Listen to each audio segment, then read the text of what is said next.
MP Anwarul Azim আনারের হত্যাকাণ্ডে গ্রেপ্তার আওয়ামী লীগ নেতা বাবুর তথ্য যাচাইয়ে ঝিনাইদহ আওয়ামী লীগের সাধারণ সম্পাদক সাইদুল করিম মিন্টুকে জিজ্ঞাসাবাদ করা হচ্ছে বলে জানিয়েছেন অতিরিক্ত পুলিশ কমিশনার হারুনুর রশিদ। হত্যাকাণ্ড জড়িত থাকার প্রমাণ পেলে তার বিরুদ্ধে আইনগত ব্যবস্থা নেওয়া হবে। হত্যাকাণ্ডের পর স্থানীয় আওয়ামী লীগ নেতাদের কাছে ছবি ও বিভিন্ন সময়ে দেখা করেছে কিলাররা বলে জানান তিনি। আপেল শাহরিয়ারের রিপোর্ট। এখন জন্ম সনদ দিয়ে খোলো বিকাশ স্টুডেন্ট অ্যাকাউন্ট। নিজের বিকাশ নিজে কর।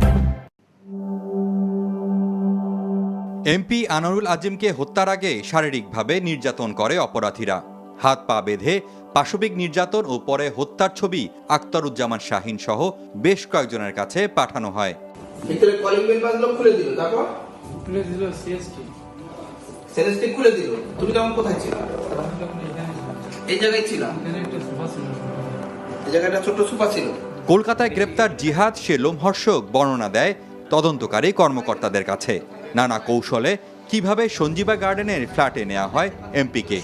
এটা খুললা, তারপর আসলো, তারপর এদিকটা তারপর ঢুকলো, আচ্ছা নামো, নিচে নামো। গ্রেফতারকৃত আসামিদের জবানবন্দিতে উঠে আসে হত্যাকাণ্ডের পর একাধিক স্থানীয় আওয়ামী লীগ নেতাদের সঙ্গে যোগাযোগের কথা। সে সূত্র ধরে আওয়ামী লীগ নেতা বাবুকে গ্রেপ্তার করা হয়। ডিবি কার্যালয়ে নেওয়া হয়েছে ঝিনাইদহ আওয়ামী লীগের সাধারণ সম্পাদককে। জিজ্ঞাসাবাদে জড়িত থাকার প্রমাণ পেলে তার বিরুদ্ধে আইনগত ব্যবস্থা নেওয়া হবে বলে জানান অতিরিক্ত পুলিশ কমিশনার হারুনুর রশিদ। জিজ্ঞাসাবাদ করার জন্যই মূলত আমাদের আয়ু জিজ্ঞাসাবাদের জন্য আমাদের ঝিনাইদহের আওয়ামী লীগ নেতা মিন্টুকে সাহেবকে ডেকেছেন। মিন্টুর কাছে এই তথ্যগুলি জানতে চাইবেন। আমরা যদি আমাদের আয়ু যদি এই তথ্যগুলি জানতে চাইতে গিয়ে যদি সদুত্তর দিতে পারেন তা উনি চলে যাবেন।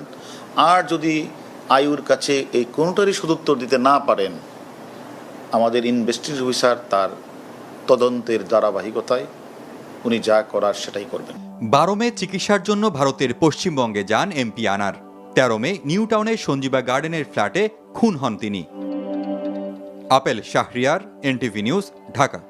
এখন জন্ম সনদ দিয়ে খোলো বিকাশ স্টুডেন্ট অ্যাকাউন্ট। নিজের বিকাশ নিজে কর।